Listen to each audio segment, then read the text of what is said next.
नाज़रीन, इस वक्त एक बड़ी खबर सामने आ रही है। पाकिस्तानी स्पिनर यासिर शाह ने तोड़ा 82 साल पुराना रिकॉर्ड। टेस्ट क्रिकेट में सबसे तेज 200 विकेट लेने का बनाया नया record. League spinner Yasir Shah ने 33 टेस्ट मैचों में लिए 200 विकेटें।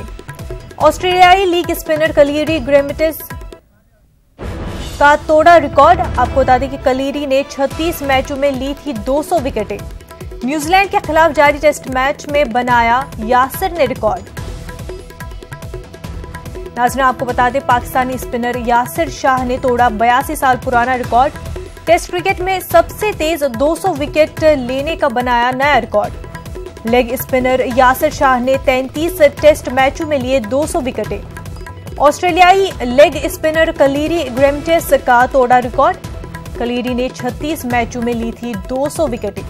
न्यूजीलैंड के खिलाफ जारी टेस्ट मैच में बनाया यासिर ने यह रिकॉर्ड।